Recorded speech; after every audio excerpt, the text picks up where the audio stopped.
Hello everyone, get guaranteed 145 marks in essay paper series में आपका स्वागत है। फिर से आज हम लोग देखेंगे ऐसे को स्ट्रक्चर कैसे करते हैं। और स्ट्रक्चर दो तरह का होता है, micro structuring and macro structuring. तो आज हम लोग जो देखेंगे वो देखेंगे मैक्रो स्ट्रक्चरिंग ऑफ द ऐसे।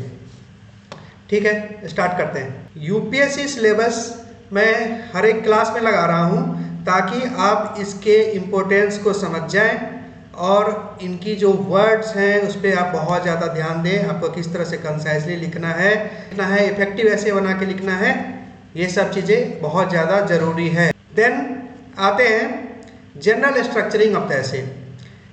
आपको पता है कि यूपीएससी में 250 मार्क्स का ऐसे पूछा जाता है और 250 मार्क्स में अभी के पैटर्न में 2 ऐसे पूछते हैं। 2 ऐसे हमें लिखना होता है, तो 2 ऐसे लिखना है 250 मार्क्स में, तो एक ऐसे का हो गया 125 मार्क्स, राइट। और पर ऐसे उनका एक्सपेक्टेशंस है कि पर ऐसे हम लोग लिखे 1000 to 1200 वर्ड्स में, राइट। अभी के पैटर्न में 2 ऐसे लिखना है, बट आप किसी भी दिन रेडी रहें कि हो सकता है कि आपको 3 ऐसे भी लिखना पड़े, क्योंकि यहाँ पे सिलेबस में इन्होंने मेंशन कर रखा है कि candidate may be required to write essay on multiple topics. और ये मल्टीपल टॉपिक्स उस साल के लिए चेंज हो सकता है और हो सकता है कि आपको 3 ऐसे भी लिखना पड़े, राइट। तो मेंटली इसके लिए प्रिपेयर होके जाए। अभी का जो पैटर्न है उसके अकॉर्डिंग हम लोग सीखते हैं। ठीक है, आगे चलते हैं। ब्रॉड स्ट्रक्चरिंग कैसे करते हैं ऐसे का। अब इन्होंने तो सीधा सिंपल बोल दिया कि हमको 1000 to 1200 वर्ड्स में ऐसे लिखना है। अब उसी में हमको सब कुछ लिखना है, राइट। सो सबसे पहले तो ये इम्पोर्टेंट है कि इन्होंने जो बोला है 1000 to 1200 वर्ड्स में, तो आप इन्हीं वर्ड लिमिट में लिखें। क्योंकि अगर आप इससे कम या तो 700-800 वर्ड में लिखते हैं या तो इससे बहुत ज़्यादा 1500-2000 वर्ड में लिखते हैं, तो फिर एग्जामिनर के डिस्क्रेशन पे बहुत ज़्यादा चला जाता है कि वो आपको कैसा मार्क्स देने वाला है। हो सकता है आपने 2000 वर्ड में लिखा है, बहुत अच्छा आंसर लिखा है, बट उसे ये बात पसंद नहीं आए कि इन्होंने वर्ड लिमिट एक्सीड कैसे किया है, राइट। क्योंकि जब स्पेसिफिकली बोला गया है कि वर्ड लिमिट 1000 to 1200 वर्ड्स होना चाहिए। So that in that case if you are exceeding word limit और if you are reducing the word limit, in that case you are at the risky position, avoid that risk. Then आते हैं broad structuring में। 1200 words तो हमें लिखना है। अब इस 1200 वर्ड्स को डिवाइड कैसे करें, तो इसको आप डिवाइड इस तरह से कर लीजिए कि 10 to 15% ऑफ द वर्ड्स आप रख लीजिए इंट्रोडक्शन के लिए, राइट। देन 10 to 12% वर्ड आप रख लीजिए कंक्लूजन के लिए, और उसके बाद जो बच जाता है रेस्ट उसको आप एलोकेट कर दीजिए मेन बॉडी के लिए। और मोस्ट इंपॉर्टेंट कि अगर मैं ये बोल रहा हूँ कि 10 to 12% या ये बोल रहा हूँ कि 120 to 180 वर्ड्स इंट्रोडक्शन लिखना है, तो इसका मतलब ये है क्या मैं वहाँ पे वर्ड काउंट करता बैठ जाऊँ? आपको वहाँ पे वर्ड नहीं काउंट करना है। स्टूडेंट का एक एस्टिमेट हो जाता है कि वो पर पेज कितना वर्ड लिखते हैं, तो उससे आपको अंदाज़ा लग जाएगा कि अगर आप 100 वर्ड पर पेज लिखते हैं तो आप 1 से 1.5 पेज में आप कंप्लीट कर दें इंट्रोडक्शन, लाइक दैट। अभी हम लोग देखेंगे कि macro structuring of the main body. Main body जो अभी मैंने बताया आपको कि ये वाला जो मेन बॉडी जो 800 to 1000 वर्ड्स या 800 to 900 वर्ड्स जो आपको लिखना है, ये मेन बॉडी को आपको स्ट्रक्चर कैसे करना है। और ये मेन बॉडी का स्ट्रक्चर डिपेंड करेगा कि किस तरह का ऐसे है। सबसे पहले समझते हैं कि जनरली 5 टाइप का ऐसे पूछा जाता है यूपीएससी एग्जाम में।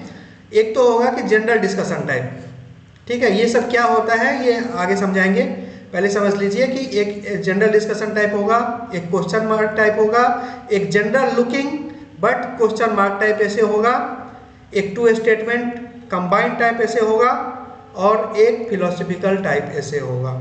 जनरली ये 5 टाइप में सारे ऐसे टॉपिक को हम लोग ब्रॉडली डिवाइड कर सकते हैं। सबसे पहले general discussion type. General discussion type जो होता है वो क्वेश्चन सिंपल नेचर का होता है और आपको इजीली समझ में आ जाएगा।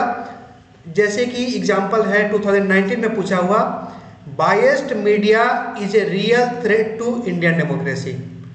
अब इसमें कोई प्रॉब्लम नहीं है कि बायस्ड मीडिया किसी भी, या तो इंडियन डेमोक्रेसी हो या कोई भी डेमोक्रेसी हो, उसके लिए प्रॉब्लम ही है, राइट। तो ये एग्जाम्पल, ये जो स्टेटमेंट है वो ट्रू ही है, right. Then poverty anywhere is a threat to prosperity everywhere, ये 2018 में पूछा गया क्वेश्चन है, और ये भी स्टेटमेंट बिल्कुल सही है। Destiny of a nation is shaped in the classroom, education system पे ये जाएगा ऐसे। तो इस तरह का जो ऐसे होगा वो जनरल डिस्कशन ऐसे टाइप होगा। आगे चलते हैं। अब जनरल डिस्कशन ऐसे है तो इसको मेन बॉडी का हमको मैक्रो स्ट्रक्चरिंग कैसे करना है, ठीक है। अब देखिए जनरल डिस्कशन है तो आपको डिस्कशन करना होगा और उसमें बहुत सारे डायमेंशंस को इंक्लूड करना होगा, historical, political, social, economic, environmental, science, technology, cyber security, जो रेलिवेंट हो वो चीज़ आपको इंक्लूड करना पड़ेगा इन जनरल डिस्कशन टाइप ऐसे। तो ये जनरल जो है ये डिस्कशन होगा वो लगभग 90 to 95% ऑफ द ऐसे आपका, ये मेन बॉडी की बात हो रही है। अगेन मैं बता रहा हूँ कि इंट्रोडक्शन कंक्लूजन की बात अभी नहीं कर रहा हूँ मैं, ऐसे के मेन बॉडी जो आप 800 to 900 वर्ड में लिखेंगे उसकी बात हो रही है। और इसके अलावा आपके पास कोई डिफरेंट एस्पेक्ट है तो वो आप ऐसे में इंक्लूड कर सकते हैं, वो 5 to 10% आप ऐसे इंक्लूड कर सकते हैं, राइट। देन टाइप 2 जो है वो है क्वेश्चन मार्क ऐसे। अब क्वेश्चन मार्क ऐसे क्या होता है कि लास्ट में क्वेश्चन मार्क लगा हुआ रहता है, ये क्वेश्चन मार्क है, ये क्वेश्चन मार्क है, ये क्वेश्चन मार्क है। अब 2015 में इन्होंने क्वेश्चन पूछा, can capitalism bring inclusive growth, और इनको यहाँ पे क्वेश्चन मार्क्स लगा दिया। 50 gold in Olympic, can this be a reality for India, 2014 में पूछा गया है, क्वेश्चन मार्क लगा हुआ। तो इस तरह का जो क्वेश्चन मार्क लगा होगा जहाँ पे लास्ट में, वो क्वेश्चन मार्क ऐसे टाइप में आ जाएगा। देन इस क्वेश्चन मार्क ऐसे को डील कैसे करना है, दोनों साइड का चीज़ आपको लिखना पड़ेगा, ठीक है। जैसे कि यहाँ पे एग्जांपल था कि can capitalism bring inclusive growth, तो ये इंक्लूसिव ग्रोथ ला भी सकता है, नहीं भी ला सकता है, तो दोनों डायमेंशन में आपको लिखना होंगे। बट यहाँ समझने की बात यह है कि कितना लिखें। अब दोनों डायमेंशन में लिखना है तो कितना कितना लिखें। Then how much should be in against and how much should be in favour of the essay topic, ठीक है। ये डिपेंड करेगा कि आपका ऐसे टॉपिक कैसा है। तो अगर आप ऐसे टॉपिक से स्ट्रांगली एग्री कर रहे हैं, वो चीज़ आप समझ रहे हैं कि ये बिल्कुल, ये जैसे कोई वुमेन एम्पावरमेंट की बात है तो, या इस तरह की बात है कि पॉवर्टी एलिमिनेशन होना चाहिए, तो उसको आप स्ट्रांगली एग्री कर रहे हैं, देन आप 70% ऑफ द ऐसे that would go in favour and 30% would go in against. और अगर आप स्ट्रांगली डिसएग्री कर रहे हैं देन ये चीज़ दोनों चेंज हो जाएगा, 30% इन फेवर में चला जाएगा, 70% इन अगेंस्ट में। अगेन ये 30% और 70% आपको अंदाज़ा लगाना है, वहाँ काउंट करने के लिए नहीं बैठ जाना है। ऐसे पेपर से यूपीएससी एग्जाम में एक कैंडिडेट का बिहेवियर, एक कैंडिडेट का कैरेक्टर, एक कैंडिडेट का एटीट्यूड वो लोग जानना चाह रहे हैं, ठीक है। तो आपको इस तरह से ऐसे को प्रेजेंट करना है ताकि आपका एटीट्यूड पॉजिटिव जाए। तो उसके लिए क्या करना होगा कि अगर कोई भी चीज़ पूछता है तो उसको अगर हम ज़्यादा पॉजिटिवली दिखाते हैं देन हमारा पॉजिटिव पर्सनैलिटी रिफ्लेक्ट होगा, है कि नहीं। तो उस तरह से अगर आप देखेंगे कि 50 gold in Olympic can be a reality for India in 2014, ये क्वेश्चन पूछा गया था। देखिए 50 गोल्ड 50 साल में भी रियलिटी ना हो, लेकिन हमको इस चीज़ों को बहुत ज़्यादा हाईलाइट नहीं करना है, हमको ऑप्टिमिस्टिक रहना है, हमको फ्यूचरिस्टिक रखना है अपने चीज़ों को। हम क्यों बताएं कि हम उनको क्यों दिखाएं कि हमारा एटीट्यूड जो है निगेटिव है, ठीक है। तो हम बोलेंगे कि हम बिल्कुल काम कर सकते हैं, हम डेफिनेटली हमको हार्ड वर्क करना चाहिए टू अचीव द 50 गोल्स, और इसको जितना जल्दी हो सके उतना जल्दी हम लोग अचीव करें। 10 साल में, 15 साल में, 20 साल के अंदर अंदर हम लोग कोशिश करें कि हम लोग 50 गोल्ड इन ओलंपिक में पहुंच जाए।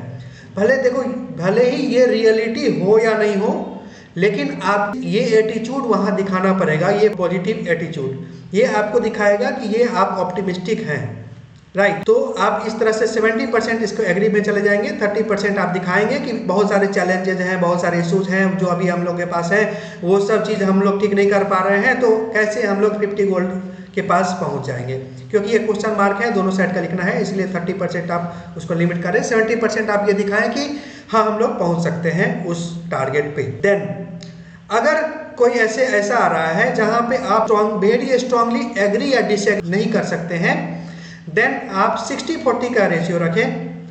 जैसे कि can capitalism bring inclusive growth, 2015 में ये पूछा गया है। जनरल परसेप्शन तो यही है कि कैपिटलिज्म इंक्लूसिव ग्रोथ को फेवर नहीं करता है, उसका इंटेंशन वो नहीं होता है, वो तो होता है मार्केट कैपिटलिस्ट हैं तो प्रॉफिट मोटिव के लिए लोग काम करते हैं, तो वहां पे जितना ज्यादा प्रॉफिट होगा इंस्टीट्यूशन को उतना बेटर है, और प्रॉफिट होगा तो कुछ लोगों को ही ज्यादा प्रॉफिट होगा, राइट। तो यहाँ पे आप 60-40 का आप रेशियो रख सकते हैं। Then coming to the third type, जो कि है कि general looking but question mark ऐसे।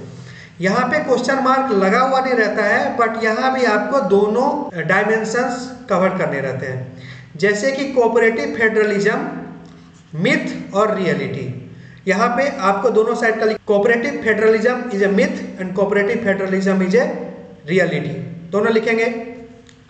Near jobless growth in India an anomaly और an outcome of economic growth. Obviously ये दोनों होगा, एक एनामोली होगा और आउटकम भी होगा, राइट। तो दोनों साइड का लिखना पड़ेगा। Crisis faced in India moral और इकोनॉमिक, ऑब्वियसली दोनों तरह का क्राइसिस फेस होता है इंडिया के अंदर, तो दोनों लिखना पड़ेगा। सिमिलर ट्रीटमेंट होगा इसका, लेकिन थोड़ा सा डिफरेंस होगा यहाँ पे। जैसे कि देखते हैं कोऑपरेटिव फेडरलिज्म मिथ और रियलिटी, 2016 में आया हुआ है क्वेश्चन। अब आपको पॉजिटिव अपना बिहेवियर एटीट्यूड दिखाना है, तो थोड़ा सा हम ये लिखेंगे कि कोऑपरेटिव फेडरलिज्म को रियलिटी बनाना चाहिए। हम ऐसे एग्जांपल्स हम इंडिया के अंदर ढूंढ सकते हैं जहां पे cooperative federalism is a reality, जैसे जीएसटी का इम्प्लीमेंटेशन हो या हमारा इंटरनल सिक्योरिटी का बात हो, वहां पर हम एकजुट रहते हैं। इस तरह की चीज़ों को जो है हम लोग दिखाएंगे कि cooperative federalism is a reality.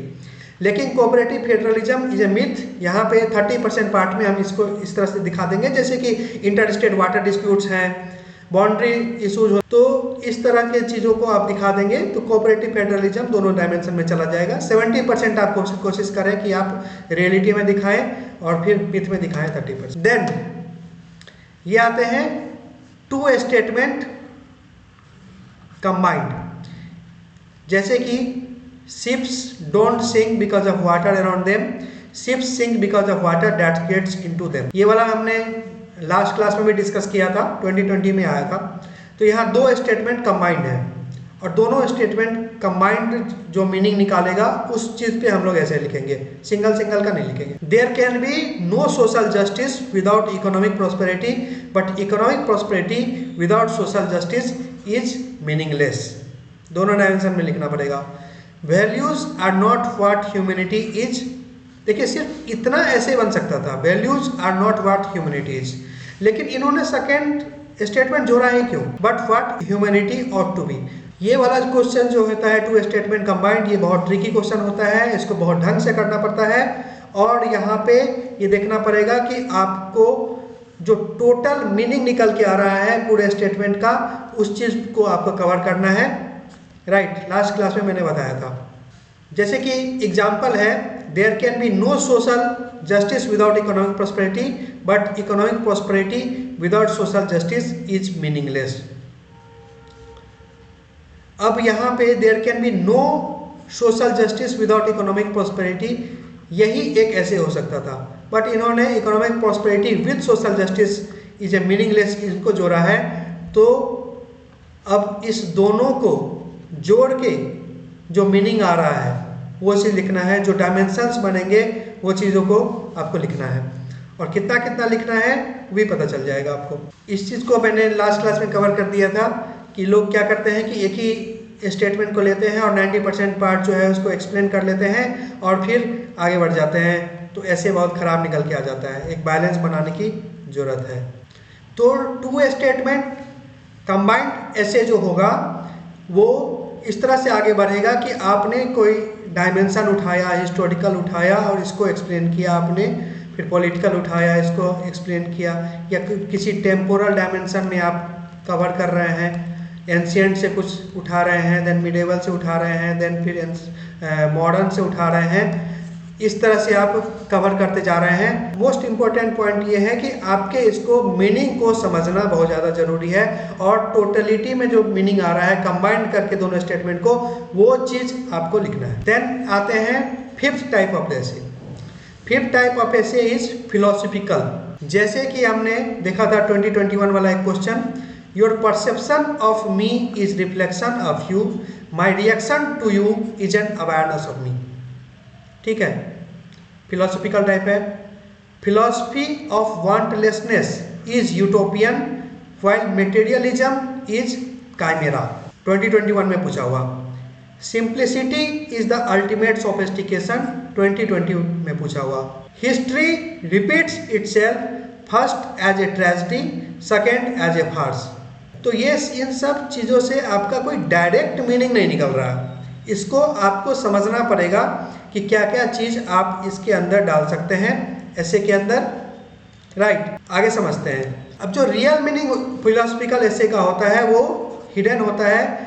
यहाँ candidates need to dive deep to understand the essay topic. The most important point जो है, यहाँ पे हर एक कीवर्ड का आपको एग्जैक्टली मीनिंग पता होना चाहिए, तभी आप इस तरह के ऐसे को प्रॉपरली कवर कर सकते हैं। राइट, जैसे कि एग्जाम्पल लेते हैं, philosophy of wantlessness is utopian while materialism is chimera. अब यहाँ पे आपको इन सब वर्ड्स का, वांटलेसनेस, यूटोपियन, मटेरियलिज्म, काइमेरा, इन सब वर्ड्स का एग्जैक्ट मीनिंग पता होना चाहिए, तभी आप इस ऐसे को उठाएं या तो नहीं उठाएं। कुछ भी वेग इंटरप्रेट करके आप इसको नहीं अटेम्प्ट करें। इससे अच्छा है कि आप दूसरा ऐसे अटेम्प्ट कर लें। 8 होता है, 4 आपके पास अभी भी, 4 में से 1 चला गया तो 3 आपके पास अभी भी ऑप्शन है उस सेक्शन में, तो आप उसमें चूज कर लें। एटलीस्ट हर एक वर्ड आपको पता हो उस ऐसे का। ठीक है, ये बहुत ज़्यादा important. Then philosophical essays are generally explanatory type होता है।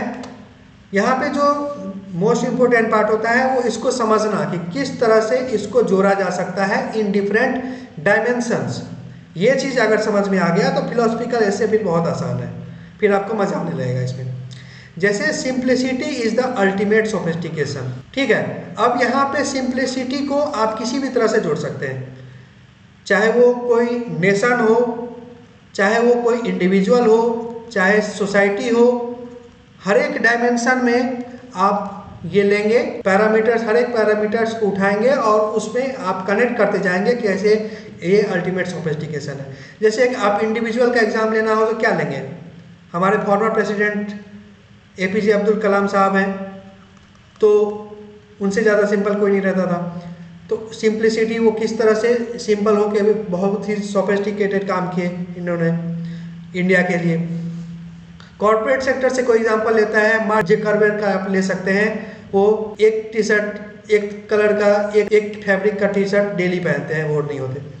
वो सिंप्लिसिटी में आप दिखा सकते हैं। देन मिडिल क्लास फैमिली से आप कुछ सिंप्लिसिटी को निकाल सकते हैं, है ना। सिंपल लिविंग, हाई थिंकिंग वाला मिडिल क्लास की फैमिली का जो वैल्यूज होता है उसको आप कनेक्ट कर सकते हैं। तो इस तरह से जो आप हर एक लेवल पे, individual, personal, philosophical, social, psychological, national, domestic level पे, सब जगह पे आप, इंटरनेशनल लेवल पे आप इसको कनेक्ट कर सकते हैं। और फिर आपका ऐसे जो है उसको आप दिखाएंगे कि ये सिंप्लिसिटी है लेकिन फिर भी ये बेस्ट है, तो वो हो जाएगा simplicity is the ultimate sophistication. इस पर आप बहुत अच्छा ऐसे लिख लेंगे। जैसे कि history repeats itself, first as a tragedy, second as a farce. ठीक है, फार्स क्या होता है? फार्स होता है लाइक ए प्रहसन, लाइक ए मॉकरी किसी चीज़ का, है ना। इसको भी आप हर एक डायमेंशंस में कनेक्ट करते जाएं कि किस तरह से जो है पॉलिटिकल डायमेंशन में क्या हिस्ट्री हुआ था। किसी कंट्री का आप एग्जांपल ले लें, जैसे इराक का आपको एग्जांपल ले रहे हैं अभी क्या हो रहा है, या इंडिया का ही एग्जांपल ले सकते हैं कि पहले पॉलिटिकल डायमेंशन में क्या हो रहा था, अभी क्या हो रहा है, और वो कैसे बार बार रिपीट हुआ। जैसे क्रिमिनलाइजेशन ऑफ पॉलिटिक्स है तो वो बार बार रिपीट होता है, हर एक लोकसभा इलेक्शन में वो रिपीट होता है। स्टार्टिंग में तो बहुत ज़्यादा कंसर्न हो रहा था और अब वो मजाक बन के रह गया, है ना। तो इस तरह से सोशल डायमेंशन में आप इसको कर सकते हैं। इन्वायरमेंटल प्रॉब्लम्स मतलब सबको समझ में अब ये आ चुका है कि क्लाइमेट चेंज बहुत बड़ी प्रॉब्लम है, लेकिन स्टिल उसके लिए कोई स्ट्रांगली खड़ा होने के लिए तैयार नहीं है। सबको डेवलपमेंट चाहिए, है ना। तो इस सब चीज़ों को आप कनेक्ट कर सकते हैं। हिस्ट्री से अगर कनेक्ट करना चाहें तो पहले तो वर्ल्ड वार 1 हुआ, वर्ल्ड वार 1 हुआ, ट्रेजिक रिपीट हुआ वर्ल्ड वार 2 के दौर में, ठीक है, रिपीट हो गया। उसके बाद फिर वर्ल्ड वार 3 होने वाला था, कब? क्यूबन मिसाइल क्राइसिस के टाइम पे। वहाँ पे वेपन अगर रिलीज हो जाता तो हो सकता था कि वर्ल्ड वार 3 हो जाता था। तो इस सब चीज़ों को कनेक्ट करते हुए आप फिलोसफिकल ऐसे बहुत आसानी से कर सकते हैं। बस आपको ये समझना है कि किस तरह से आप डिफरेंट डायमेंशंस में फिलोसफिकल ऐसे को कनेक्ट करते जाएंगे, उसको खोलते जाइए। जितना ज़्यादा आप खोलते जाएंगे, जितने डायमेंशंस में आप खोलते जाएंगे, उतना आपका ऐसे मल्टी डायमेंशनल एग्जॉस्टिव बन के आ जाएगा, ठीक है। बस यही है। देन ऐसे का थीम कुछ भी हो सकता है, जैसे historical, political, social, psychological, philosophical, ये सब किसी भी थीम के ऐसे पूछ सकते हैं। अगर आप थोड़ा सा डीप थिंकिंग करेंगे तो आपके पास नॉलेज बेस इतना ज़्यादा है, आपने जीएस का इतना ज़्यादा प्रिपरेशन किया है, आपने ऑप्शनल का इतना ज़्यादा प्रिपरेशन किया है कि ऐसे को हैंडल करना आसान है। ऐसे को समझना ही मुश्किल है, बाकी हैंडल करना आसान है। Now UPSC focusing more on the philosophical ऐसे।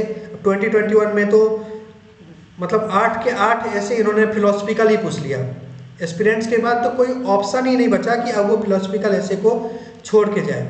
अब ये भी हो सकता है कि या तो उन्होंने 1 साल के लिए पूछा हो, या हो सकता है कि अब ये ट्रेंड ही बन जाए। जैसे कि प्रीलिम्स में 2018 में जब बहुत ज़्यादा क्वेश्चन टफ आया था तो लोगों को लगा कि हो सकता है कि 1 साल के लिए हो, लेकिन फिर 2018 के बाद 2019 में ये और ज़्यादा टफ हो गया, 2020 में और टफ हो गया, 2021 में और टफ हो गया, कटअप नीचे ही गिरता जा रहा है। तो हो सकता है कि एक ट्रेंड हो सकता है कि आगे के एग्जाम में सिर्फ और सिर्फ फिलोसफिकल ऐसे आए, लेकिन आपको अभी के लिए सेफ मोड में रहना है। आप सारे तरह के ऐसे प्रिपेयर करने हैं। यूपीएससी को कोई प्रेडिक्ट नहीं कर सकता है। सब तरह के ऐसे आप तैयार करें, जो मैंने 5 टाइप का ऐसे मैंने बताया है, सब 5 टाइप का आप ऐसे तैयार करें। और उसके बाद फिलोसफिकल ऐसे को भी पहले जो लोग नेगलेक्ट करते थे, अब उसको नेगलेक्ट नहीं कर सकते हैं। आपको समझना ही होगा, सीखना ही होगा, नहीं तो आप बहुत बुरे कंडीशन में एग्जाम हॉल में फंस सकते हैं, ठीक है। UPSC want aspirants to be deep thinker. अब इनके हर एक पेपर उसका अलग अलग इनका मोटिव है। ऐसे का अलग मोटिव है, जीएस 1, 2, 3 का अलग ये चेक कर रहे हैं, इथिक्स वाला पेपर में अलग चेक कर रहे हैं, ऑप्शनल वाले पेपर में अलग चेक कर रहे हैं। तो इनके जो एक्सपेक्टेशंस है उस पर आपको खरा उतरना पड़ेगा अगर आपको बहुत अच्छे रैंक चाहिए, आईएएस बनना है। तो हमने देख लिया micro structuring of the main body कैसे करते हैं। अब माइक्रो स्ट्रक्चरिंग जो है अब ऐसे मीन्स अभी तो हमने देखा कि 70% किस चीज़ को लिखना है, 30% किस चीज़ पे लिखना है। उसके अंदर हम लिखेंगे कि लिखना क्या है, तो वो आ जाएगा माइक्रो स्ट्रक्चरिंग में, जो हम लोग आगे क्लास में कवर करेंगे। अभी के लिए इतना ही है। Thank you so much.